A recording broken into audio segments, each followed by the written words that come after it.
Hi, Polly. How are you? Hello, Nice to I'm see well. you. How are How's it going? you? Yeah, good, Yeah. good. Thank you. It's a big week here with getting back to school, trying to get back into the swing of Oh, things. I think everyone's a bit hectic at this time of year. it feels, I think, even for us, as though we're going back to school, doesn't it? Yes. Well, I'm actually looking forward to being able to concentrate on work without being interrupted all the time by kids around. Yeah. Mom, can I have a drink? Mom. Exactly. Yeah. So, No, yeah. I obviously my girls are older and don't live at home anymore, so I don't have that side of things.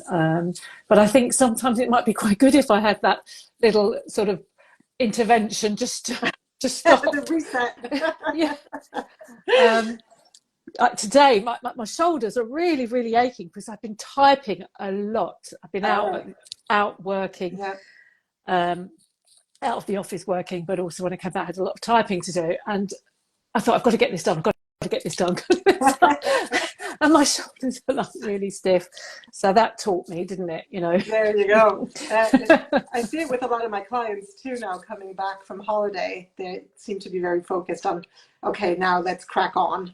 I'd like to get things moving now that the kids are out of the house and they can have Yes. private conversations and, it's starting to feel a little bit more like they can focus on what they need to do now. Yes, definitely clear. When you, like you just said, when you have people around, particularly your children, Yeah, um, you can't focus on what you want to focus on yeah, in in fear of being interrupted or hearing things that you don't want them to hear. that's exactly. Um, so yes, it's this is the time now to get the ball rolling. Yes. Um, September is always a busy time in the world of divorce, as is January. yes, That it's quite timely that we're having this live event because I think a lot of people are starting to focus a little bit more on what needs to happen in their divorce. And what we wanted to do today, I've seen a few people join. Hopefully there'll be more. But we wanted to talk through the various sources of emotional support during divorce because it is a very emotionally taxing time. And it's actually recognized as the second most stressful event that can happen in your life, aside from the death of a spouse. I'd even challenge that, but it's definitely stressful. yes, definitely. Yes, because of the finality of that. Whereas with divorce, obviously, there's so much stuff going on, Yeah. and It's it's probably just it's less so social acceptance as well. When you lose a spouse, it's natural for everybody to lean in and to feel bad for you, to try and help you. With divorce, there's always the question of, what did you do, or are you responsible for it? yes, and that is sometimes very difficult to cope with, isn't it? It When you is. feel people are asking questions and you feel like they may be judging Mm-hmm. your situation. Absolutely. Um, even if it's you that's made the decision to leave the relationship, there's still sadness Absolutely. because it's the world that you've known for so Yeah. long, and you're saying goodbye to the past, and questioning your future. Agreed. I remember I had two friends in particular who kept telling me, "Oh, it's okay, you'll get back together." And it used to really bother me because I found it very dismissive of where I was in my life. Uh, Yes, but yeah, but people try to help in different ways, and I think the importance of choosing the right support comes out in these kind of situations because you will need to surround yourself with people who can be a positive influence in this period of time.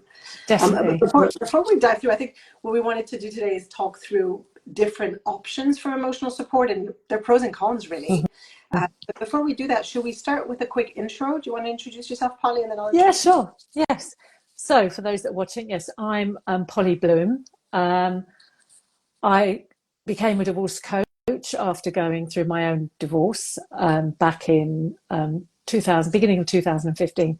And I help majority of women who are midlife, who have found that they maybe gave up their career to raise their family, and now their children have flown the nest, so they've got those sad feelings of empty nest syndrome.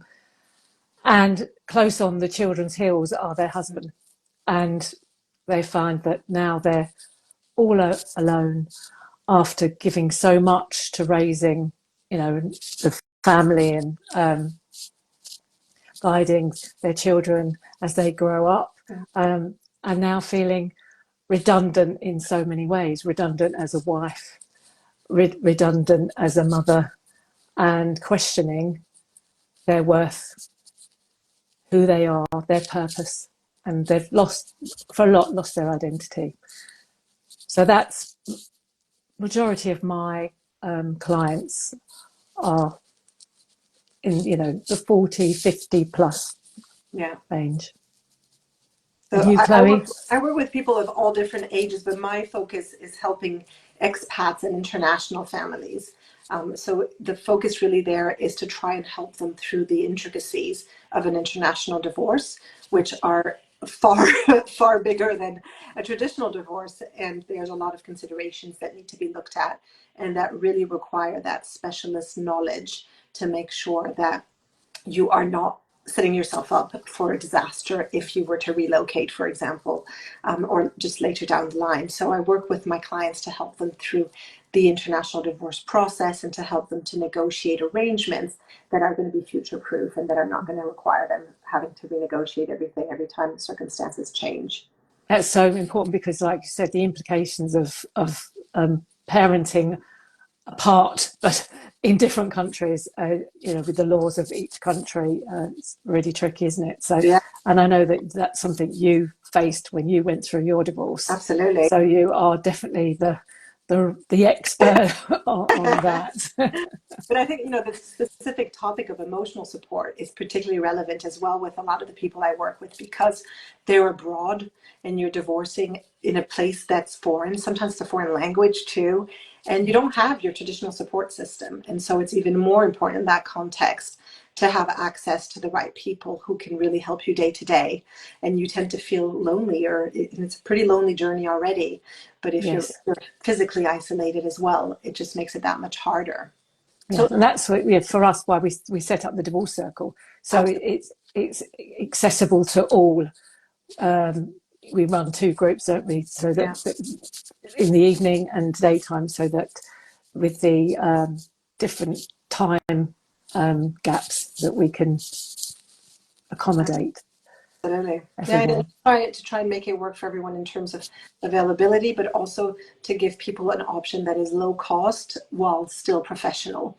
And I think that's really the key. And, where the thinking, when you and I came together and decided to create the divorce circle, it was because we saw such an obvious gap in the support available. And, we can talk through the different options. The obvious go-to place is friends and family, which is where a lot of my clients are out of reach. But even if they are within reach, there's advantages, and there's also downsides. Do you want to talk about the advantages? I can talk about some of the pitfalls. Well, with family, if they're near, they can help you with the everyday tasks. If you've got children, they can look after them when when you're finding life's a bit tricky. It's that emotional investment in your well-being, and they actually know you well, your spouse, and your personal situation. Yeah, that's definitely an advantage. But there's a flip side to that, I guess, which is that sometimes they're too close and they're too invested, and they have their own feelings and opinions about your ex. And I've seen it many times in my own case, but also with a lot of my clients, that actually by wanting to comfort you, friends and family tend to add fuel to the fire and sometimes complexity to the dynamics that are already in play. Yes, they certainly do, and that can be very harmful.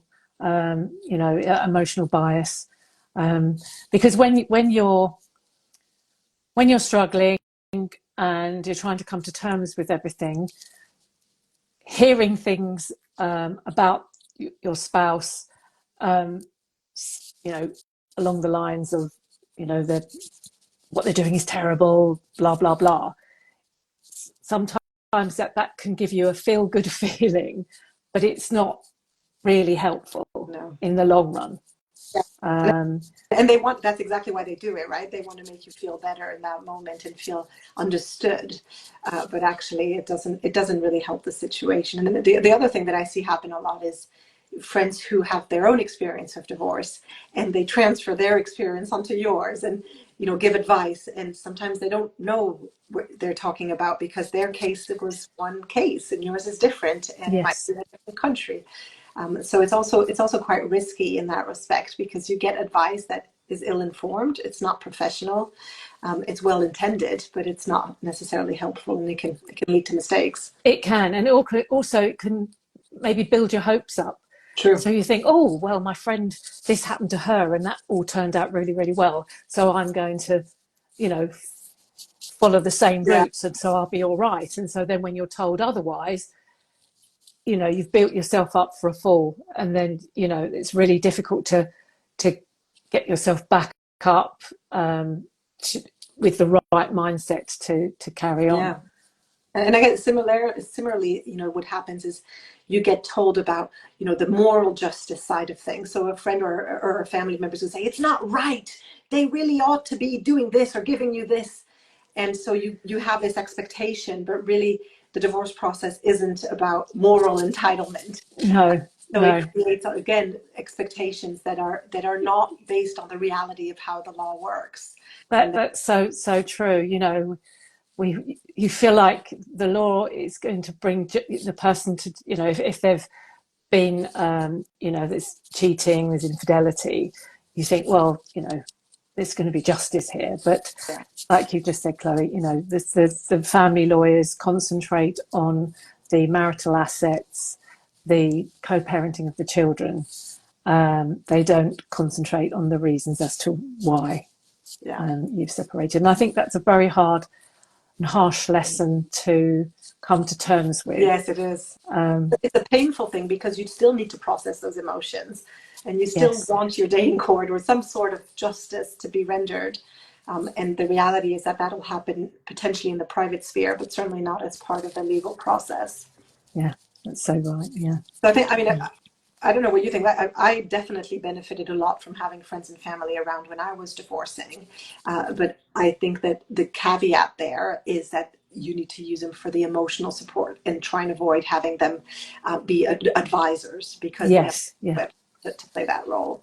Well, to be honest with you, from my own personal circumstances, my friendship group, um, I didn't know anybody that had already gone through a divorce that was close to me. Mm-hmm. It seemed, I felt quite ashamed at the beginning, because I didn't know anybody, as I say, in my immediate friendship circle. Right, actually. Um, you know, um, so it wasn't as if they could understand completely the turmoil. Yeah. Um, and like you said, I did get this feeling when I was still struggling, because I struggled for a while emotionally, that I should be over it by now. Yeah.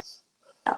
That's the other. Um, There's a bit of fatigue after a while from friends and family to, they want to be there for you, but there's a point at which they get a bit tired, and yes, you and lose. you don't want to offload. I used to say to myself, right, I'm going out tonight, and I'm not going to mention it, and I would give myself that strict sort of instruction. Yeah. And then I'd go out, and then someone said, "Oh, how's things?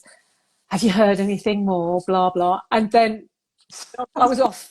Pouring out. It was, and I'd come home and think, "Oh, I failed. I didn't manage to keep a lid on it." It got less and less over a period of time, but I did think, "Oh, my friends are going to think, oh, here she comes," She's going to talk about her and I'm divorce. sure some did. Yeah. But But then as time went on, there's also people who are the other way around, who actually are very private and don't want to share with their friends, either because they don't want to put their friends in the middle of it all, or because they're ashamed or uncomfortable, whatever it might be. And so actually they don't feel that friends and family are a good source of support, because they don't want to expose their story to them. yeah, that's true too. Yeah, and I think I've had people say to me that they have friends, clients that have come to me and they've said, "Oh, I told my friend about you," Mm-hmm. but they're very private, so they don't really want to engage in coaching. Yeah. And you know, as coaches, we've both experienced Yeah. divorce, and it's all private and confidential, of course, that goes without saying. So people need not be afraid of reaching out. Just having a conversation, really, Chloe, isn't it? Even if you decide at the end that it's not for them, just having that initial chat. And for someone who's not going to judge you, who understands, what you're going through, there's a lot of value compared to friends and family who don't necessarily have that understanding. Yes. Yeah. The other source of support, which I have a particular gripe with, but I know what you're going to say, is social media. Yeah. I completely understand the value. Especially, I remember having sleepless nights when I was getting divorced, and my friends aren't available at 3 a.m. if I want to speak. And so, Facebook groups and just looking online at information, it can feel like you're part of a group or a community. And I think that's really helpful, the fact that it's available all the time, that it's very spontaneous. But I think there's a lot of pitfalls as well. Do you want to share some of the Well, yes, I think it's unhealthy comparisons, isn't it? Again, going back to people, somebody puts up a comment about what they're going through, and then the reply will be, well, I went through this and da da da da da, and so then it's fueling the fire. There's nothing constructive coming out of it. It's just exacerbating fear, Mm-hmm. upset, anger, Yeah. Frustration, and it's like it becomes an echo chamber, doesn't it? Really, it really does. Yeah. It gives you, again, just like we were saying with friends, it gives you that reassurance. Oh, someone understands me. I'm not, someone's validating the way I'm feeling, but it doesn't help you. It doesn't, get you any closer to where you want to be. And some of that, the advice, again, isn't necessarily the correct advice. And again, it builds people's hopes up. Yeah. And think, yeah, people who aren't, you don't know who these people are really. No, and they're not necessarily trained. They aren't. They're talking about their specific situation. You don't even know where they are in the world. They may be giving you legal advice based on where, they're sitting somewhere, in Asia. Yeah, exactly. Yes. In the UK, and actually it isn't the same law, and it won't work the same way. So I think it's important to be careful of those kind of environments, just to take them with a pinch of salt, and certainly not to follow any kind of legal advice that might come through those platforms. Yeah, I totally agree. I remember myself joining a group, and actually, in the end, I found it quite draining, and decided to not partake. Yeah. But at the beginning, when you feel you're all alone, yeah, it's so accessible, isn't it? Our phones are with us all the time, so it's, I can understand why people, join these groups, but I wouldn't rely on those groups solely. Certainly not for information. I always cringe when I see people on Facebook group asking for legal advice or something like that, because it's such a dangerous place to yes. The other thing, with social media is that it's all out in the public, right? So everything you put out there remains out there. It can be used against you in court. Your ex might stumble upon it, or someone they know could find it. Yes. Your kids might find it, depending on their, do you really want to put those personal matters out in public? And that's right. They could even join the groups. They could, absolutely. And you don't know if they're replying to something to you that, under a different identity. Yeah. Yes. Yeah. So it is also, it's risky, unsafe. Yes. You certainly don't want to be putting any kind of personal information in there. And I see a lot of people putting anonymous posts, but they give a lot. People say a lot about their personal life, in those groups, and it can be quite. There's times where I do worry about people's safety if they're putting that out there. Definitely, yeah. It's something to be careful.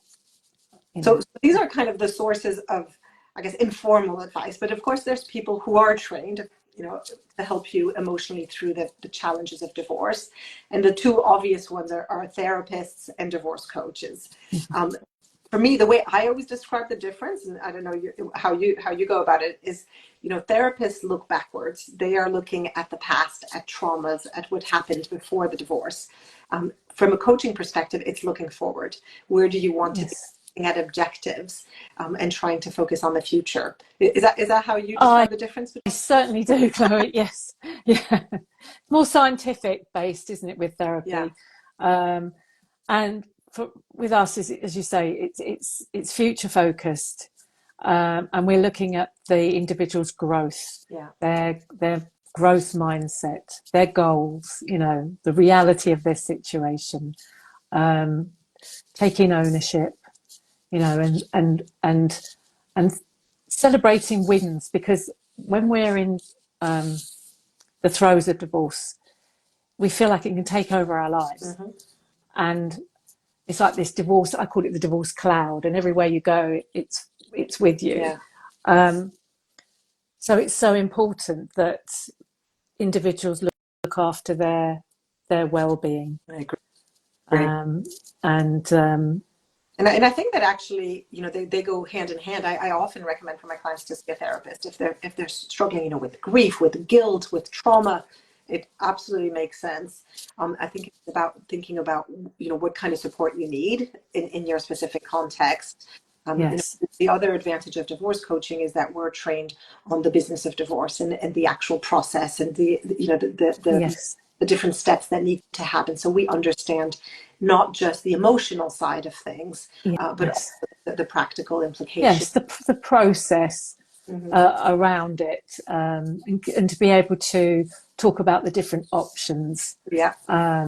in the legal side. I would never give legal advice, Same. because we leave that to the family law solicitors. But we just give an Hmm. outline of their Yep. choices. And you and I, Chloe, we are all for amicable divorce, if that's Absolutely. possible. So, always encouraging people to consider mediation first and foremost. Yeah. Um, And I think and maybe both of us do a lot of information sharing, yeah, in terms of telling people, explain to them what divorce actually looks like in practice compared to the myths they might have in their head. yes, Through the different options, as you said, helping them think about the different professionals they need to bring on board. So it's really that expertise around divorce itself. It's not just the emotional side. yes, yeah, yeah, I think the side of divorce coaching and therapy, which is why we created the divorce circle, is that it can be costly. You have to be, you're getting one-on-one support, which is 100% tailored to you, but that comes and that's yes, not always accessible to everyone. And that was our thinking behind creating the support groups, was to yes. try and make sure that it was accessible to those who couldn't afford private coaching. Yeah, and I think with the coaching, it's commitment, isn't it? It's the commitment to join us weekly or fortnightly, um, and and to be consistent. Whereas with the divorce circle, they, you know, individuals have the option to drop in, Yeah, when it suits them in their working yeah, week, and they can visit, every week, um, once they subscribe. Um, but then they don't have to if something else pops up, yeah. during the day. Yeah.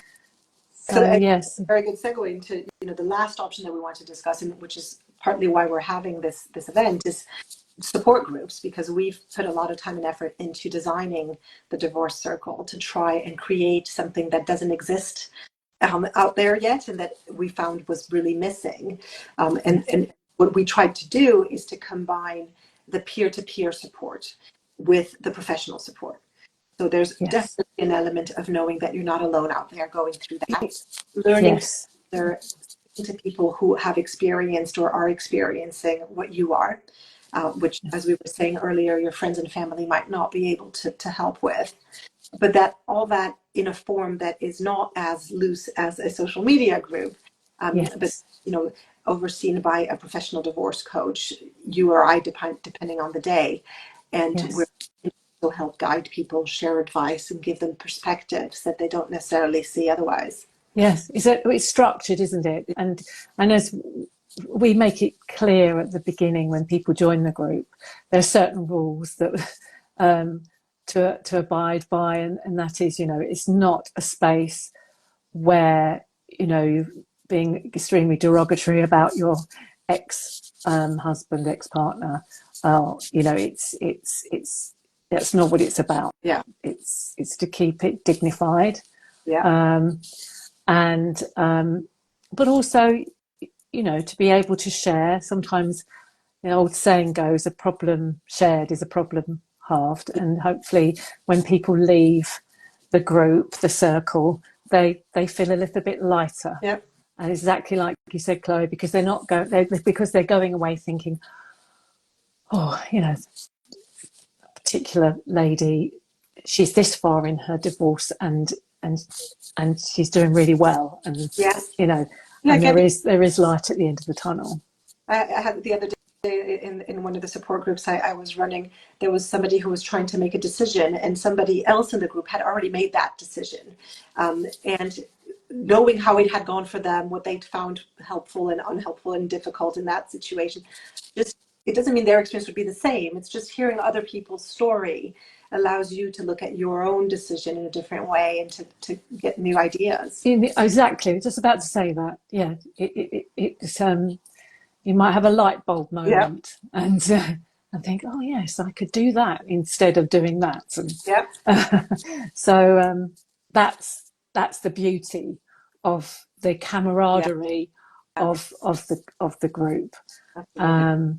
and friendships hopefully Yeah. can be made. Well, You we know, WhatsApp group as well for members. So they yes, stay in touch outside. Of course, we're on the WhatsApp group, so we'll step in if there's anything that we want to add. But it's also a community for them to exchange. Anybody has a question about something, or has anyone ever had this problem, or does anyone know a good mediator who speaks German, or whatever it might be.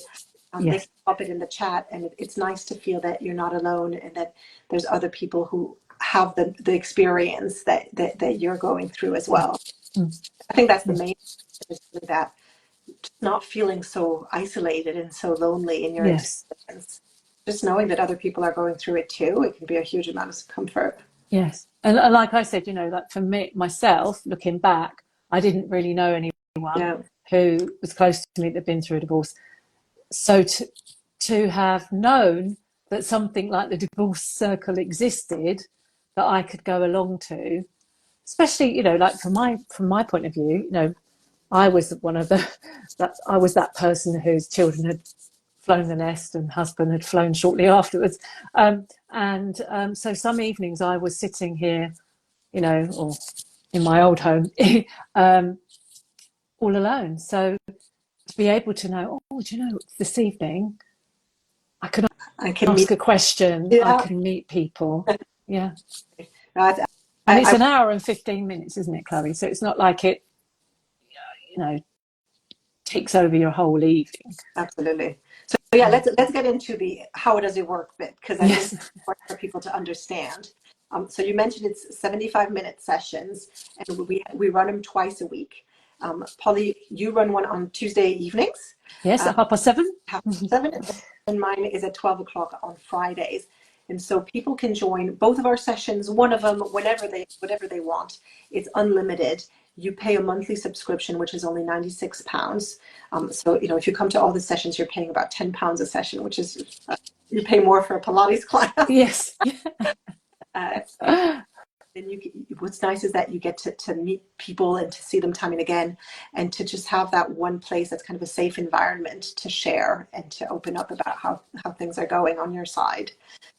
In terms of the logistics of it, it's really easy. People sign up and then they just go in, and there's a Calendly system where they just sign up for whichever sessions they want to join. Mm-hmm. And they just need to come that day. For those who are concerned about privacy, they don't have to be on camera. You can change your name on Zoom.